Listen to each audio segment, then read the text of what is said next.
Hi, hope you have had a nice summer till now, and as promised we are launching the Introduction to Finance class, and I'm really happy to do this class for you.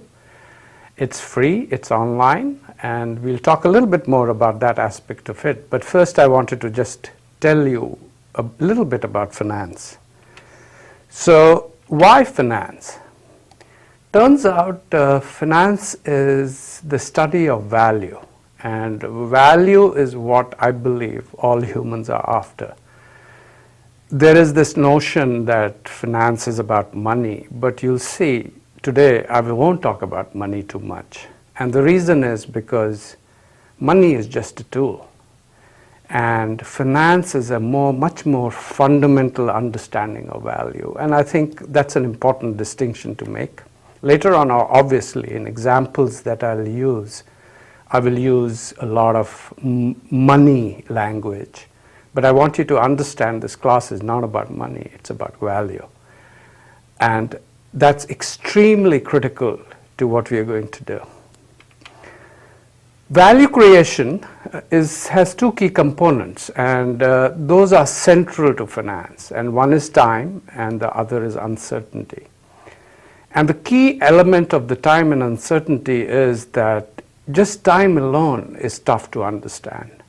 But when you throw in time and uncertainty, it becomes a little bit more complicated. So what we're going to do in this class is we're going to try to understand time on it by itself a lot. What are the implications of time for assessing value? And then we'll layer on what are the complexities imposed by uncertainty. And I want you to be a little patient in that respect, because uncertainty is always there, and so you'll need to kind of think through issues a little bit carefully and not worry too much about uncertainty till we get to it. The third element about this, which I really like, is that almost anything can be valued using the framework we'll learn. And it's a way of thinking. It's pretty remarkable that give me whatever asset you want to value, whether it's a corporation, whether it's a particular project, or whether it's even human capital. What is our value? And remember, even though money will be used across as the most obvious way to value things, value doesn't come necessarily only from money. I think you know what I'm talking about. It's a way of thinking and a set of tools. And to be honest, I've been in this profession for a long time, and I consider myself very fortunate to have come across finance, because I don't think I've seen anything else that is both a way of thinking and provides a set of tools. So it's like, to me, it's both art and science. And the way of thinking has a lot of science to it, a lot of rationality to it, but a lot of art to it, which is what attracts me to it. On the other hand, you'll see we'll use Excel, we'll use whatever, computers, technology. Those tools are extremely important, but I will emphasize throughout this class the way of thinking rather than the set of tools, and we'll see that as we go along. Most importantly, I love this class. I love this topic simply because all of us are making decisions all the time, and it is so applicable. It's one aspect of economics, which is the mother discipline, which is extremely applicable. So I find that attractive because we can make decision making much more transparent and much more value based. So I want you to think about these issues as you think about this class, and if these things really mean something to you, both at a personal and a professional level, take this class and use this class to motivate yourself to learn.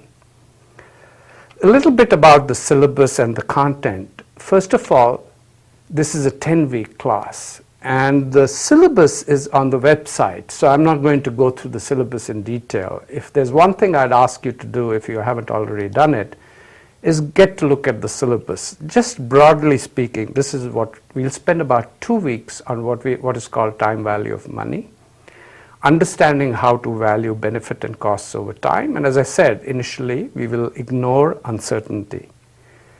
The next couple of weeks are decision criteria, which are largely based on the first topic about how do you make value enhancing decisions. And I will spend a lot of time on decisions that are more personally motivated, because I think you'll relate to that stuff much better than making a corporate decision. However, a lot of you are going to work in life, and it's good to realize that the decision criteria are the same. So it doesn't matter what decision you're making. Hopefully you're not drawing graphs and using Excel to make personal decisions all the time. That would be a bit much, but I would recommend very strongly to keep the framework in mind and recognize you can always use it.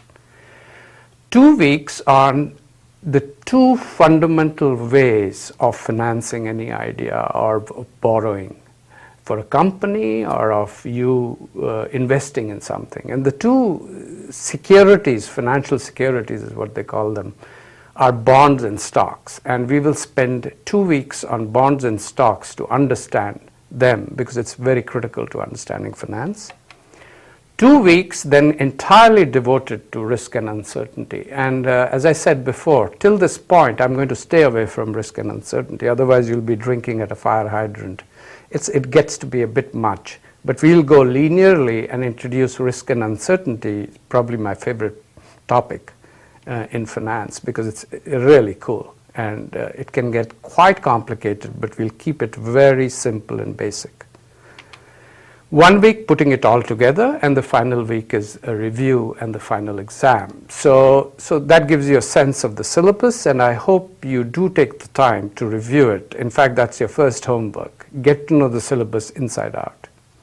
I'm now going to move over to another aspect of the class, which is extremely important to understand. This first video gives you a reflection of the whole course, so please spend some time watching it. So what's the process? Some of the features, the class will run synchronously 1 week at a time. And the reason I'm doing that is I want it to be very much like a class in real time, as if I'm teaching you face to face. There are a couple of reasons for it. One, I think what happens is a lot of learning online occurs among yourselves. So I'll talk about my role in a second here and your role, but I think it's very important to keep it synchronous. The second reason I think is equally important, and that is you need time for things to assimilate. This is going to be a challenging class simply for two reasons. One, I'm giving you a framework. Two, the framework will be used over and over to apply it to real world problems. The real world problems will be simplified a little bit, but they'll retain most of their real world features. So you need time to do that learning. You cannot just watch a video and say, I got it. If you got it, that's pretty cool, but I think practice is what makes things perfect.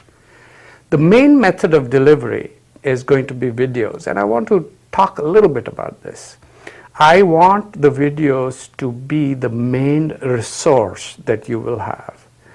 I will do my best to make things meaningful to you, to make them exciting, and break them up into pieces that you can watch one at a time, even within 1 week session, so that you have the comfort level to understand things in bite-sized pieces. However, the good news is you can stop watching anytime, you can restart anytime, so you take care of that flexibility, use it as you go along. What are the supporting materials? I'll give you a list of textbooks, and they'll be listed in the syllabus, they are, and the relevant chapters are highlighted according to the sessions I'm doing. So there are 10 sessions, 10 weeks worth of video, and match the textbooks with the relevant chapters, and that's how we'll manage the supporting materials. There'll be some minimal notes I'll provide you, like the syllabus, some formulas, some ways of doing Excel, and so on and so forth. But I do not want you to focus too much on materials that I give you. I think that can go across as spoon feeding and so on and so forth. I want you to learn on your own, and I think that's part of what this class is all about. Assessments. I'll have assignments every week, and that fits in with the philosophy of the class. It's a really cool topic, and the coolness comes from the fact that it's so applicable. So what I'm going to do is I'm going to give you assignments, and you will be required to submit them, and all grading will be done via computers. Final point, which I have been told repeatedly by people who have experimented with this, and I've done long distance teaching too.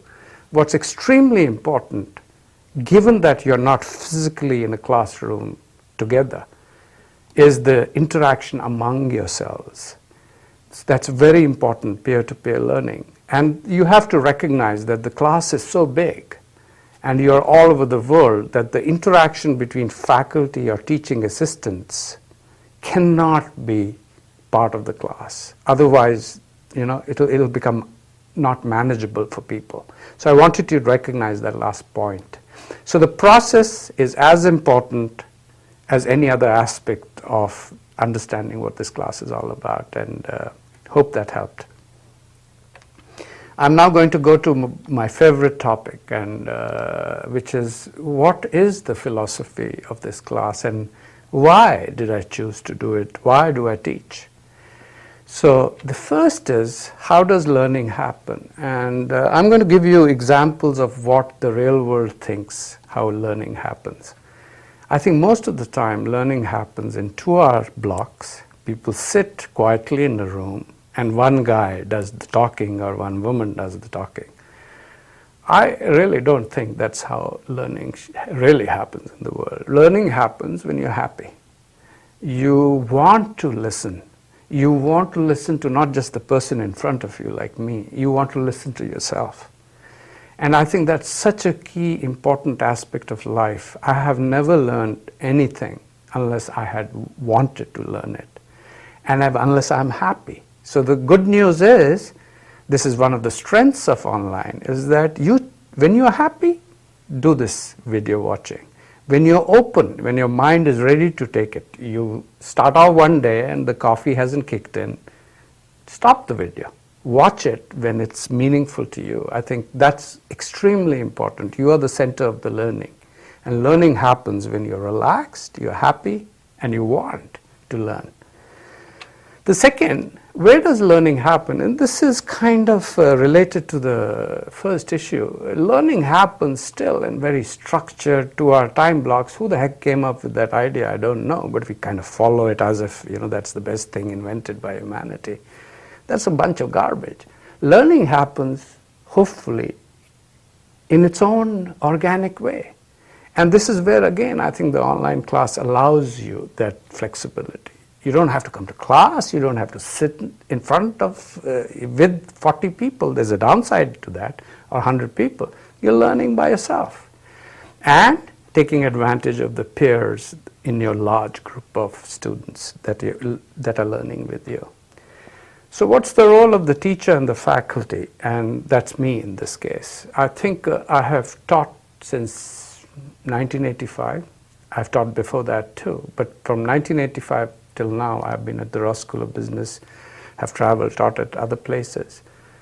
I see my role largely as someone who shows you the beauty of finance, who shows you and motivates you as to why you would want to learn this cool subject. My role is not to spoon feed you, because I think it's not empowering you.